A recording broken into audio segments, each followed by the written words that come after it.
আইনামা তাকুনু ইউদরিকুমুল মাউতু ওয়ালাউ কুনতুম ফি বুরুজিম মুশাইয়াদা। জোরে আওয়াজ দিয়া বলি আল্লাহু আকবার। ও মুসলমান, এই দুনিয়াতে আমরা ছিলাম না, আসি, একদিন আমরা থাকবো না। কিন্তু দুনিয়া থেকে যখন বিদায় হয়ে যাব, বিদায় হয়ে যাওয়ার সময় যখন চলে আসবে, আমার বাবা আমাকে আটকায় রাখতে পারবে না। আমার যখন দুনিয়া থেকে বিদায় হয়ে যাওয়ার সময় হয়ে যাবে, আমার এলাকার কেউ আমাকে আটকায় রাখতে পারবে না। এমনকি বাবা যদি তার সন্তানকে আটকায় রাখতে চায়, বাবা যদি বলে না, আমার যাওয়ার সিরিয়াল আমার সন্তান পড়ে যাবে, না না, সে আজরাইলের কাছ থেকে সন্তানকেও বাঁচাইতে পারবে না। কেন পারবে না? দুনিয়াতে আসার সিরিয়াল আছে, যাওয়ার কোনো সিরিয়াল নাই। একদিনের একটা জ্বলন্ত ঘটনা, কোটি টাকার মালিক আল্লাহর এক বান্দা, তার বাবা অসুস্থ, সন্তান বিদেশ বাড়িতে থাকে। বিদেশ বাড়ি থেকে সংবাদ পাইল বাবা অসুস্থ হয়ে গেছে। অসুস্থ বাবার এমন একটা অবস্থা হয়ে গেছে,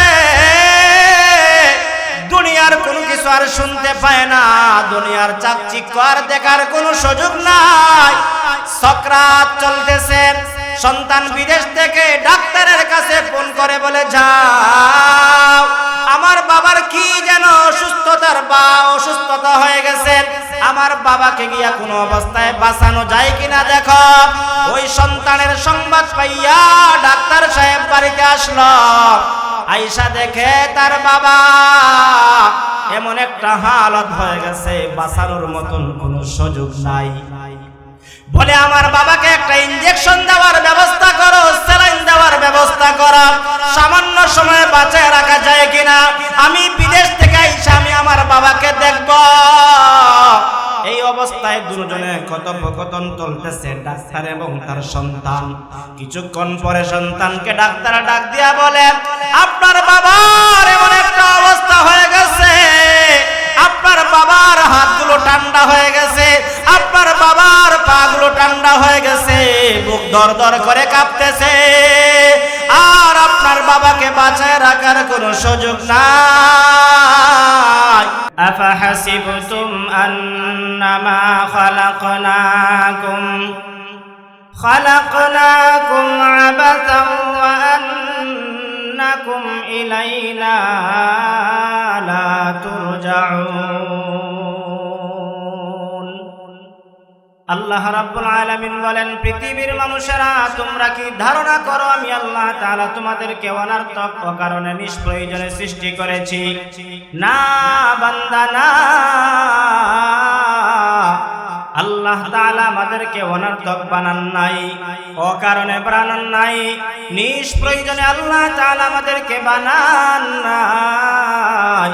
যেরকম ভাবে ঘরওয়ালা ঘর বানানোর পিছনে কারণ থাকে, বাড়িওয়ালা বাড়ি বানানোর পিছনে কারণ থাকে, দেশের মানুষ প্রবাসে যায়, তার প্রবাসে যাওয়া একটা কারণ থাকে, বাড়ির মানুষ বাজারে যায়, বাজারে যাওয়ার পিছনে একটা কারণ আছে। প্রত্যেকটা মানুষ যেরকম ভাবে কোনো একটা কাজ করতে গিয়া তার যেরকম ভাবে কারণ থাকে। আল্লাহ বলেন, আমি আল্লাহ আসমান বানাইলাম, জমিন বানাইলাম, পাহাড় বানাইলাম, পর্বত, সব কিছু আমি আল্লাহ বানাইলাম। আর তোমাদেরকে বানানোর পিছনে আমি আল্লাহ তাআলার এক নাম্বার কারণ হলো, সেই কারণটা হলো আমি আল্লাহ তাআলা কালামে হাকিমের মধ্যে জানায় দিয়েছি। আল্লাহ তাআলা বলেন, ওয়ামা খালাকতুল জিন্না ওয়াল ইনসা ইল্লা লিয়াবুদুন। আল্লাহ তাআলা বলেন, ও পৃথিবীর মানুষেরা, আমি আল্লাহ তাআলা তোমাদেরকে একমাত্র কেবলমাত্র জিন জাতি আর মানব জাতিকে আমি আল্লাহর গোলামির জন্য, দাসত্বের জন্য বানিয়েছি। সুবহানাল্লাহ। আল্লাহ আমাদেরকে বানাইছেন এক নাম্বার কারণ হলো আমরা আল্লাহর গোলামি করব, আল্লাহর দাসত্ব করব, আল্লাহর ইবাদতের জন্য। ঘরওয়ালা যেরকম ভাবে ঘর বানানোর পিছনে কারণ থাকে, চাকরিওয়ালা তার চাকরি করার পিছনে যেরকম ভাবে কারণ থাকে, বিশাল আসমানের মালিক, জমিনের মালিক, কুল কায়নাতের মালিক আল্লাহ তাআলা সব কিছু বানায়া আমাদেরকে অনার্থক বানান নাই। আমাদেরকে বানানোর পিছনে এক নাম্বার কারণ হলো আমরা একমাত্র গোলামি করব কার? আরো জোরে বলেন কার? আল্লাহ। দুই নম্বরে আল্লাহ রাব্বুল আলামিন বলেন, আল্লাযী খালাকাল মাউতা ওয়াল হায়াতা লিয়াবলুয়াকুম আইয়ুকুম আহসানু আমালা।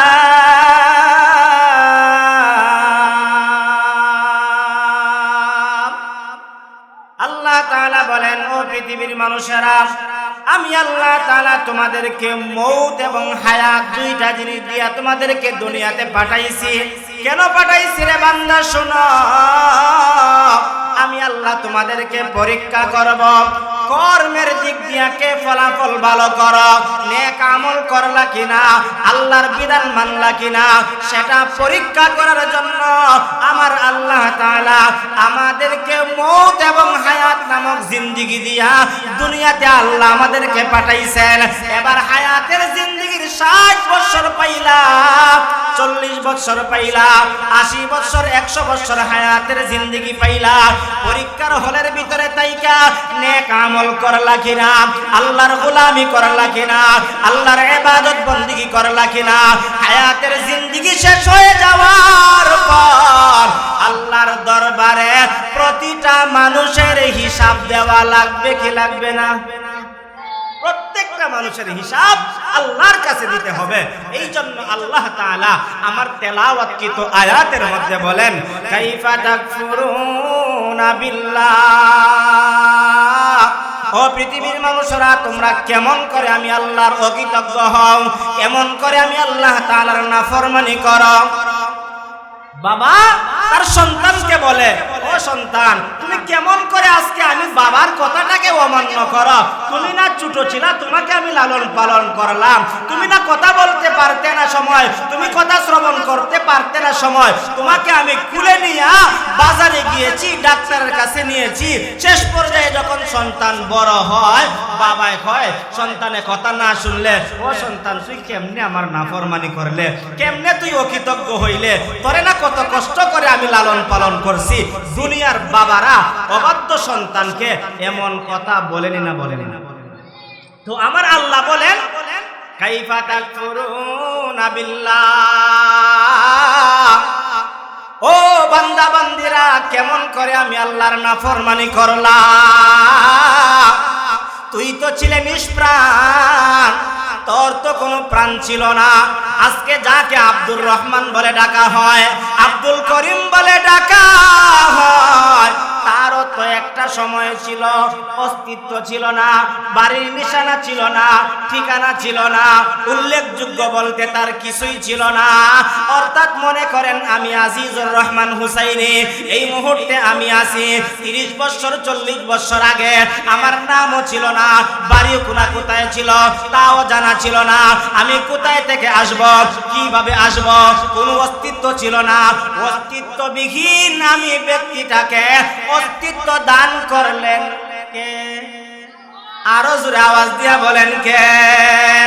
এই জন্য আমার আল্লাহ বলেন, কাইফা তাকফুরুনা বিল্লাহ, কেমন করে আমি আল্লাহর নাফরমানি করো? ও বান্দা, তুই তো ছিলে নিষ্প্রাণ, তোর তো কোনো প্রাণ ছিল না। আজকে যাকে আব্দুর রহমান বলে ডাকি, তার কোনো প্রাণ ছিল না। আমার আল্লাহ এক আয়াতের মধ্যে বলেন, হাল আতা আলাল ইনসানি হিনুম মিনাদ দাহরি লাম ইয়াকুন শাইআম মাযকুরা। আল্লাহ তাআলা বলেন, পৃথিবীর মধ্যে ওই মানুষটার একটা সময় উল্লেখযোগ্য বলতে কিছুই ছিল না, নাম নিশানা ছিল না। এরপরে আমার আল্লাহ আর বাবা উভয়ের মিলনের মাধ্যমে মায়ের পেটের ভিতরে আল্লাহ আমাকে পাঠিয়ে দিলেন। যেই ফুটার মাধ্যমে আল্লাহ মায়ের পেটের ভিতরে আল্লাহ আমাকে হাত দিলেন, পা দিলেন, চক্ষু দিলেন, অঙ্গ প্রত্যঙ্গ দিলেন। ওই সময় যদি আমার আল্লাহ আমার মায়ের পেটের ভিতরে আমার দুইটা হাতকে অবশ করে দিতেন, বেবস করে দিতেন, একদম হাত নাড়াইবার শক্তি যদি না দিতেন, তাহলে দুনিয়াতে আসার পরে ওই মানুষটা ডাক্তারের কাছে গিয়া, কোন হুজুরের কাছে গিয়া, কোন ইঞ্জিনিয়ারের কাছে গিয়া ওই হাতটা ভালো করার মতন কোন শক্তি কারো ছিল না। তো আল্লাহ বলেন, বান্দা তোরে তোর মায়ের পেটের ভিতরে পাঠাইয়া আমি আল্লাহ তোর হাতের জায়গায় হাত দিলাম, পায়ের জায়গায় পা দিলাম, চোখের জায়গায় চোখটা দিলাম। যেই জবান দিয়া কথা বলবে, দুই জবানের মাঝখান দিয়ে একটা জিহ্বা দিলাম, দুইটা ঠোঁট দিয়ে দিলাম, দাঁত দিলাম। তোর সৌন্দর্যের জন্য এত কিছু আমি আল্লাহ দিলাম। বান্দা দুনিয়াতে আসলে বাড়ি পাইলে, ঘর পাইলে, পাড়া প্রতিবেশী সবাইকে পাইলে, কিন্তু আমি যে একজন রব বানালে ওয়ালা আল্লাহ আছি, ওই আল্লাহকে তুই কেমনে ভুলে গেলে? তোর মতন নাফরমান, তোর মতন হতভাগা, তোর মতন নালায়েক আর কেউ হতে পারে না। জুড়ে বলুন ঠিক কিনা? তোর মতন নালায়েক হতে পারে না। এই জন্যই আল্লাহ বলেন, কাইফা তাকফুরুনা বিল্লাহ, ও বান্দা তুই কেমনে নাফরমানি করলে? তোর তো আজকে অস্তিত্ব ছিল না, তুই আজকে চেয়ারম্যান হস, তুই আজকে মেম্বার হস, তুই আজকে এমপি হস, তুই প্রশাসনের প্রধান হস, দেশের প্রধানমন্ত্রী হস, তোর তো অস্তিত্ব ছিল না। আমি আল্লাহ অস্তিত্ব দিলাম। অস্তিত্ব পাওয়ার পরে আমি আল্লাহ তাআলাকে তুই ভুলে গেলে, তোর মতন নাফরমান আর কেউ হতে পারে? হবা একটু চিন্তা করি। আজকে যাদের এই যে শেখ মোহাম্মদ আব্দুল সত্তার মোল্লা সাহেবের বাবার চরণে, মায়ের শরণে ইসালে সওয়াব করাইতেছেন, তারাও তো এই বাড়িতে একদিন ছিলেন, তারাও তো একদিন এই ঘরের মধ্যে বসবাস করতেন। তাদের স্মৃতি অনেক কিছু রয়েছে। তারা আজকে দুনিয়াতে নাই। দুনিয়াতে যা করে গেছেন কবরের মধ্যে তা পাইতেছেন। আওলাদগণ যা করতেছেন তারা কবরের মধ্যে পাইতেছেন। এমনও তো কিছু মানুষ আছে যেই মানুষটা অন্ধকার কবরে চলে গেছে, কিন্তু সন্তান রাইখা গেছে। সন্তান নামাজ পড়ে না, আওলাদ নামাজ পড়ে না, আল্লাহর বিধান মানে না, আল্লাহর হুকুম মানে না, এমন কি আল্লাহর নাফরমানি করে। এমন আওলাদের বাবা আর মা কবরে আছে না নাই? তার বাবা চলে গেছে, বাবার জন্য দোয়া করার মতন কোন সন্তান রেখে যেতে পারে নাই। এমন সন্তান রেখে গেছে যেই সন্তান দোয়া করবে দূরের কথা, চুরি করে, ডাকাতি করে, নাফরমানি করে, আল্লাহর বিধান লঙ্ঘন করে। এই বাবা কবরের মধ্যে শান্তি পাইব না আযাব পাইব? আযাব পাইব। আর এমন সন্তান যদি রাইখা যাইতে পারে, যেই সন্তান বাবা মারা যাওয়ার পরে বাবাকে স্মরণ করে আল্লাহ তাআলার উদ্দেশ্যে একটা আয়োজন করে, জিকিরের মজলিস করে, এমন সন্তান যদি রাইখা যাইতে পারে গো, যেই সন্তান তার বাবার কথা স্মরণ করে আল্লাহর দরবারে হাতটা বাড়াইয়া রব্বির হামহুমা কামা রব্বায়ানি সগীরা, এমন দোয়া যেই সন্তান করবে তার মা আর বাবার জন্য, ওই মা আর বাবার কবরটাকে শান্তির ঘর বানায়া দিবেন কে? আরো জোরে বলেন, আরো জোরে আওয়াজ দিয়া বলেন কে? আমার আল্লাহ বানায় দিবেন। এই জন্য রে মুমিন, ও কালীশিরি এলাকার যুবক বৃদ্ধ বাবা, ও পর্দার আমার মা, আপনাকে পায়ে ধরে হাতে ধরে বলতে চাই, আপনি যে দুনিয়ার মধ্যে আসলেন, যেই মা আর বাবার মাধ্যমে দুনিয়াতে আসলেন, ওই মা আর বাবাকে ভুলে যায়েন না। আপনি যদি ভুলে যান, আপনার আওলাদ, আপনার সন্তানগণ আপনাকে ভুলে যাবে। দুনিয়ার মধ্যে যেরকম ভাবে একজনের খবর আরেকজন না নিলে সেও ভুলে যায়, আপনি আপনার মুর্দা মা বাবাকে স্মরণ না করলে, আপনি মারা গেলে আপনার আওলাদ আপনাকে স্মরণ করবে না। এটা দুনিয়ার নীতি। এজন্য দুনিয়ার মধ্যে থাকা অবস্থায় আল্লাহকে স্মরণ করা, আল্লাহর বিধান মানা, আল্লাহর হুকুম পালন করা আমাদের জন্য দরকার আছে না নাই? আরো জোরে আওয়াজ দিয়ে এখন আছে না নাই? এজন্য আল্লাহ বলেন, কাইফা তাকফুরুনা বিল্লাহ ওয়া কুনতুম আমওয়াতা। আল্লাহ তাআলা বলেন, তুই তো ছিলে নিষ্প্রাণ, আমি আল্লাহ তোকে প্রাণ দান করলাম। মায়ের মাধ্যমে তুই দুনিয়াতে আসলি, আসার পরে বাড়িঘর সব কিছু পাইলে, আত্মীয় স্বজন দেখতে পারলে, দাদার বাড়ি নানার বাড়ি সব কিছু চিনতে পারলে। আমি আল্লাহকে চিনতে পারলি না, আমি আল্লাহর বিধান মানতে পারলি না, আমি আল্লাহর হুকুমকে পালন করতে পারলি না। তোর মতন হতভাগার কেউ হতে পারে না। ওই বান্দাটা দুনিয়াতে আসার পরে 10 বছর বয়স, 20 বছর বয়স, 40 বছর, 50 বছর, মনে করেন হায়াত পাইল 50 বছর। 50 বছর পরে যখন মালাকুল মউত আজরাইল তার জানটা নিয়ে যাবে, জানটা নিয়ে যাওয়ার পরে আইনামা তাকুনু ইউদরিকুমুল মাউত ওয়ালাউ কুনতুম ফি বুরুজিম মুশাইয়াদা। জোরে আওয়াজ দিয়া বলি আল্লাহু আকবার। ও মুসলমান, এই দুনিয়াতে আমরা ছিলাম না, আসি, একদিন আমরা থাকবো না। কিন্তু দুনিয়া থেকে যখন বিদায় হয়ে যাব, বিদায় হয়ে যাওয়ার সময় যখন চলে আসবে, আমার বাবা আমাকে আটকায় রাখতে পারবে না। আমার যখন দুনিয়া থেকে বিদায় হয়ে যাওয়ার সময় হয়ে যাবে, আমার এলাকার কেউ আমাকে আটকায় রাখতে পারবে না। এমন কি বাবা যদি তার সন্তানকে আটকায় রাখতে চায়, বাবা যদি বলে না, আমার যাওয়ার সিরিয়াল আমার সন্তান করে যাবে, না না, সে আজরাইলের কাছ থেকে সন্তানকেও বাঁচাইতে পারবে না।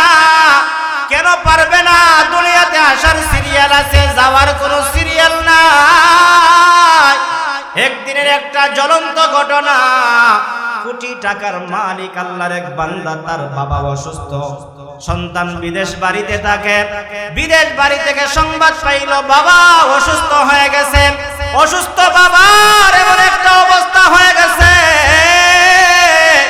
দুনিয়ার কোনো কিছু আর শুনতে পায় না, দুনিয়ার চাকচিক্য আর দেখার কোনো সুযোগ নাই। সাকরাত চলতেছে। সন্তান বিদেশ থেকে ডাক্তারের কাছে ফোন করে বলে, যাও, আমার বাবার কি যেন অসুস্থতার বা অসুস্থতা হয়ে গেছে, আমার বাবাকে গিয়া কোনো অবস্থায় বাঁচানো যায় কিনা দেখো। ওই সন্তানের সংবাদ পাইয়া ডাক্তার সাহেব বাড়িতে আসলো। আইসা দেখে তার বাবা এমন একটা হালত হয়ে গেছে, বাঁচানোর মতন কোনো সুযোগ নাই। বলে, আমার বাবাকে একটা ইনজেকশন দেওয়ার ব্যবস্থা করো, স্যালাইন দেওয়ার ব্যবস্থা করো, সামান্য সময় বাঁচায় রাখা যায় কিনা। আমি বিদেশ থেকে আইসা আমি আমার বাবাকে দেখব। এই অবস্থায় দুজনে কথোপকথন চলতেছে, ডাক্তার এবং তার সন্তান। কিছুক্ষণ পরে সন্তানকে ডাক্তার ডাক দিয়া বলে, আপনার বাবার এমন একটা অবস্থা হয়ে গেছে, আপনার বাবার হাতগুলো ঠান্ডা হয়ে গেছে, আপনার বাবার পাগুলো ঠান্ডা হয়ে গেছে, বুক দরদর করে কাঁপতেছে, আর আপনার বাবাকে বাঁচায় রাখার কোনো সুযোগ নাই।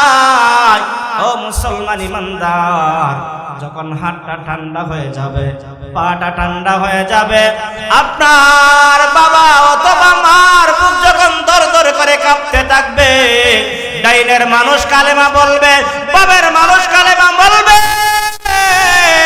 আত্মীয় স্বজন কান্নাকাটি শুরু করবে। যতই কান্না করে না কেন, ওই সাকরাত থেকে তাকে বাঁচানোর মতন কোন সুযোগ আছে? আরো জোরে বলুন, সুযোগ আছে।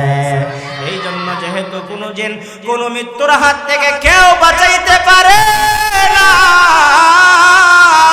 এই কথার থেকে প্রমাণ হয়ে গেল মৃত্যুর হাত থেকে বাঁচাইতে পারবে না, মৃত্যুবরণ করতেই হবে, নিশ্চিত যে কোনো সন্দেহ নাই।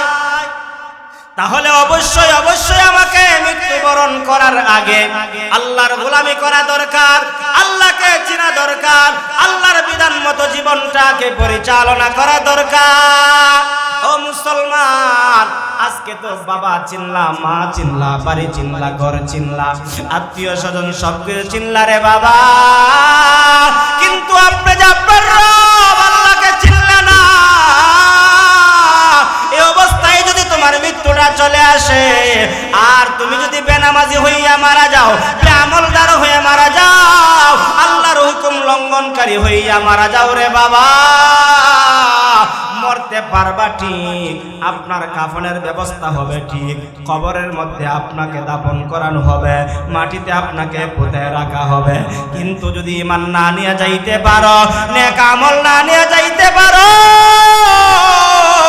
জেনে রাখো আপনি হুজুরদেরকে নিয়ে দোয়া করাইতে পারো, মুফতি সাহেব নিয়ে দোয়া করাইতে পারো, বাইতুল মুকাররমের ইমাম নিয়ে দোয়া করাইতে পারো, কানে কাবার ইমামকে নিয়ে দোয়া করাইতে পারো, ঈমান না নিয়ে যাইতে পারলে তোমার দুনিয়াও বরবাদ, আখিরাতও বরবাদ, ঠিক কিনা?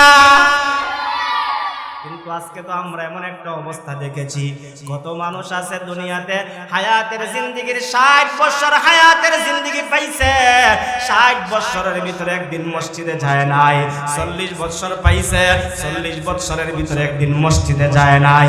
এমন মানুষ কালিশির এলাকায় তালাশ করলে পাওয়া যাইবনি। ও মুসলমান, যদি এমন মানুষ কালিশির এলাকার মধ্যে থাকে, সেও তো মরতে হবে, সেও তো কবরের যাত্রী হওয়া লাগবে, কিন্তু কবরের মধ্যে যাইবা কি নিয়ে যাইবা? তোমার বাড়ি তোমার সঙ্গে যাবে না, তোমার ঘর তোমার সঙ্গে যাবে না, তোমার ব্যাংক ব্যালেন্স তোমার সঙ্গে যাবে না, তোমার কোনো কিছুই তোমার সঙ্গে যাবে না, একমাত্র তোমার সঙ্গে যাবে আল্লাহ তাআলার হুকুম আহকাম, আল্লাহ তাআলার বিধিবিধান, আল্লাহ তাআলার ইবাদত যা করছো এগুলো তোমার সঙ্গে যাবে। এই জন্য হাদিসে পাকের মধ্যে এসেছে, আল্লাহর পয়গম্বর মুহাম্মদুর রাসূলুল্লাহ সাল্লাল্লাহু আলাইহি ওয়াসাল্লাম বলেন, ইদা উজিআল মাইতু ফি কবরিহি জাআল কুরআনু ইনদা রাসিহি ওয়াস সালাতু আন ইয়ামিনিহি ওয়াস সিয়ামু আন শিমালিহি ওয়া সাইরিল হাসানাতি ইনদা রিজলাইহি। আল্লাহর পয়গম্বর মুহাম্মদুর রাসূলুল্লাহ সাল্লাল্লাহু আলাইহি ওয়াসাল্লাম বলেন, মানুষ যখন মারা যায় তার সব কিছু আমলের দরওয়াজা বন্ধ হয়ে যায়, কিন্তু দুনিয়াতে নিঃশ্বাস থাকা অবস্থায় যদি 4টা কাজ করতে পারে, এক নাম্বার হলো আল্লাহর কালামের তেলাওয়াত করতে পারে, আল্লাহর কালাম তেলাওয়াত করতে পারে, আল্লাহর কালামের বিধান মতো জীবনটাকে পরিচালনা করতে পারে। আপনি মারা যাওয়ার পর, আপনাকে কবরস্থানে রাখার পর, ওই কবরের মধ্যে আপনার মাথার দিকে দাঁড়ায়া কোরআন আপনাকে পাহারাদারি করবে আর বলবে, ওই বান্দাকে কষ্ট দিও না, ওই বান্দাকে কষ্ট দিও না, ওই বান্দা দুনিয়াতে থাকা অবস্থায় আল্লাহর কালাম তেলাওয়াত করেছে, আমরা হলাম সেই আল্লাহর কালাম। যতদিন আমরা কবরে থাকব ততদিন তাকে কবরে শান্তিতে ঘুমাইতে দাও। আল্লাহু আকবার, আরো জোরে আওয়াজ দিয়া বলি আল্লাহু আকবার। ও মুসলমান, কবরের মধ্যে আমার সঙ্গে মাথার দিকে দাঁড়ায়া কোরআন তাকুক, আমরা চাই কি চাই না? আরো জোরে বলেন, চাই কি চাই না? বলে হুজুর আমি তো কোরআন তেলাওয়াত করতে পারি না, কেমনে কোরআন তেলাওয়াত করব? ছোটবেলায় বাবা আমাকে কোরআন শিক্ষা দেয় না, ছোটবেলায় আমার মা আমাকে কোরআন শিক্ষা দেয় না, আমার মা আমারে ব্যবসা শিখাইছে, আমার মা আমাকে আগডুম বাগডুম শিখাইছে, কোরআন শিখায় নাই। এমন মা বাপ আছে না নাই? আরো জোরে বলেন আছে না নাই? ও মুসলমান, তোমার জন্য এই মুহূর্তে সুযোগ হলো, কোরআন পড়তে পারো না কিন্তু তুমি সূরা ইখলাস কুল হুয়াল্লাহ সূরা পড়তে পারো। আল্লাহর পয়গম্বর মুহাম্মদুর রাসূলুল্লাহ সাল্লাল্লাহু আলাইহি ওয়াসাল্লাম বলেন, যে আল্লাহর বান্দা অথবা বান্দি সহি শুদ্ধভাবে একবার সূরা ইখলাস তথা কুল হুয়াল্লাহ সূরা তেলাওয়াত করবে, তার আমলনামার মধ্যে 10 পারা কোরআনুল কারীমের তেলাওয়াতের সওয়াব আল্লাহ তার আমলনামার মধ্যে দান করে দিবে। সুবহানাল্লাহ আসেনি খালি শিরি তে জোরে কই না সুবহানাল্লাহ, আরো জোরে কই সুবহানাল্লাহ। আল্লাহর পয়গম্বর মুহাম্মদুর রাসূলুল্লাহ সাল্লাল্লাহু আলাইহি ওয়াসাল্লাম বলেন, যে ব্যক্তি 2 বার তেলাওয়াত করবে 20 পারা কোরআনুল কারীমের তেলাওয়াতের সওয়াব তার আমলনামার মধ্যে দেওয়া হবে। যে ব্যক্তি 3 বার তেলাওয়াত করবে পূর্ণ 1 খতম কোরআনুল কারীমের তেলাওয়াতের সওয়াব আল্লাহ দান করবেন। অতএব আমরা যারা কোরআন তেলাওয়াত করতে পারি না তারাও কিন্তু সূরা ইখলাস তেলাওয়াত করতে পারি। আজকে থেকে সময়ে সুযোগে যখনই সময় পাইব সূরা ইখলাস আমরা তেলাওয়াত করব তো ইনশাআল্লাহ। আরো জোরে কই না ইনশাআল্লাহ। তেলাওয়াত করলে সব হবে। আর এই সবটা আপনি মারা যাওয়ার পরে আপনার কবরের পাশে মাথার দিকে দাঁড়ায়া দাঁড়ায়া সূরা ইখলাস বলেন বা যে কোনো আল্লাহর কালাম তেলাওয়াত করেন, ওই তেলাওয়াতগুলো আপনার পাশে দাঁড়ায়া দাঁড়ায়া আপনাকে পাহারাদারি করবে আর বলবে, ওরে আল্লাহর বান্দা শুন, তুই আজকে আল্লাহর কালাম তেলাওয়াত করার কারণে তোর মাথার দিকে দাঁড়ায়া দাঁড়ায়া আমি পাহারাদারি করব যতক্ষণ না কিয়ামত সংগঠিত হবে। ও ভাই, আপনার চেয়ারম্যান আপনার সঙ্গে যাবে না, আল্লাহর কালাম আপনার সঙ্গে গিয়া আপনাকে পাহারাদারি করবে। অতএব হায়াতের জিন্দেগিতে আল্লাহর কালাম তেলাওয়াত করা দরকার আছে না নাই? আরো জোরে আওয়াজ দিয়া বলেন আছে না নাই? তাহলে আল্লাহর পয়গম্বর বলেন, মানুষ মারা যাওয়ার পরে সবকিছু বন্ধ হয়ে যায়। দুনিয়াতে যদি কোরআন তেলাওয়াত করে যাইতে পারে মাথার দিকে দাঁড়ায়া কোরআন পাহারাদারি করবে। 2 নাম্বার হলো নামাজ। ওয়াস সালাতু আইয়ামিনিহি, ডান দিকে কবরের পাশে দাঁড়াইয়া নামাজ আমার পাহারাদারি করবে। আজকে এমনও মানুষ আছে ওয়াজ আইব লাস্টে সিন্নি খাইব, এমনও মানুষ আছে কিন্তু নামাজ পড়তো না। আছে না নাই? আরো জোরে কোন আছে না নাই? আমরা দোয়া করি আল্লাহ আজকের এই মাহফিল থেকে যারা শুনবে সবাইরে যেন আল্লাহ নামাজি বানায়। সবাই মন থেকে বলি আমিন। এজন্য আল্লাহর পয়গম্বর বলেন, তার ডান দিকে থাকবে নামাজ, মাথার দিকে থাকবে কোরআন তেলাওয়াত, বাম দিকে থাকবে কি ওয়াসসালাতু আইয়ামিনিহি ওয়াসসিয়ামু আন শিমালিহি, তার বাম দিকে থাকবে রোজা। বাম দিকে রোজা দাঁড়ায়া বলবে, লম্বা দিন ছিল, গরমের দিন ছিল, প্রচন্ড গরমের মধ্যে ওই আল্লাহর বান্দাটা রোজা ভাঙে নাই আল্লাহর ভয়ে।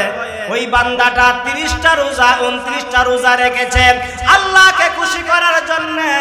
এই জন্য আজকে কবরের মধ্যে আমি রোজা তার জন্য পাহারাদারি করব কিয়ামত পর্যন্ত। জোরে আওয়াজ দিয়া বলুন আল্লাহু আকবার। তাহলে মাথার দিকে পাইলাম কোরআন, ডান দিকে পাইলাম নামাজ, বাম দিকে পাইলাম আমার রোজা, আর পায়ের দিকে ওয়াসাইরিল হাসানাতি ইনদা রিজলাই। আল্লাহর পয়গম্বর বলেন, যখন তুমি সুবহানাল্লাহ বলবা, আলহামদুলিল্লাহ বলবা, দুরূদ শরীফ পড়বা অথবা কোনো দান দক্ষিণা করবা, সবগুলো বাকি নেক আমলগুলো আপনার পায়ের দিকে দাঁড়ায় থাকবে। ডাইনে নামাজ, বামে রোজা, পায়ের দিকে আপনার বাকি নেক আমল, মাথার দিকে আপনার কোরআন, চারদিকে যখন বেষ্টন করে থাকবে কবরের মধ্যে তার কোনো অসুবিধা হবে? আরো জোরে কোনো অসুবিধা হইব নি? তার কোনো অসুবিধা হবে না। কিন্তু এমনও মানুষ আছে কোরআন তেলাওয়াতও করে না, নামাজও পড়ে না, রোজাও রাখে না, মানুষের দান দক্ষিণাও করে না। আইয়া যদি কয় ভাই আল্লাহর রাস্তে আমার 2টা টাকা দাও, 5টা টাকা দাও, এমন ভাবে দমক দেয় বুঝা যায় এ সবচাইতে বড় ধনী হয়ে গেছে। আর আরেকজনকে তুচ্ছ মনে করে এমন মানুষ আছে না নাই? আসেনি মনে করেন আশপাশে? এজন্য 4টা জিনিস আমার সঙ্গী হোক আমরা চাই কি চাই না? আর একটু জোরে কোন চাই কি চাই না? যদি চাই তাহলে 4টা জিনিস মরার পরে অর্জন করতাম না মরার আগে? আরো জোরে কোন মরার পরে না মরার আগে? মরার আগে যদি করণ লাগে, ওই সমস্ত মাহফিল থেকে শিক্ষা গ্রহণ করে যদি আমরা আমল করতে না পারি, এমন লোকদেরকে আমার আল্লাহ বলেন কাইফা তাকফুরুনা বিল্লাহ, তুই তো সবচাইতে বড় নাফরমান আমি আল্লাহর নাফরমান হই। আমরা এটা চাই। এজন্য আমরা আল্লাহ তাআলার গোলামি করব, আল্লাহর ইবাদত করব, হায়াতের জিন্দেগিতে আল্লাহর গোলামি করে জিন্দেগি কাটানোর তৌফিক যেন আল্লাহ তাআলা আমাদেরকে দান করেন। সবাই মন থেকে দিল থেকে বলি আমিন। ওয়া আখির দাওয়ানা আলহামদুলিল্লাহি রাব্বিল আলামিন। নামাজ হবে।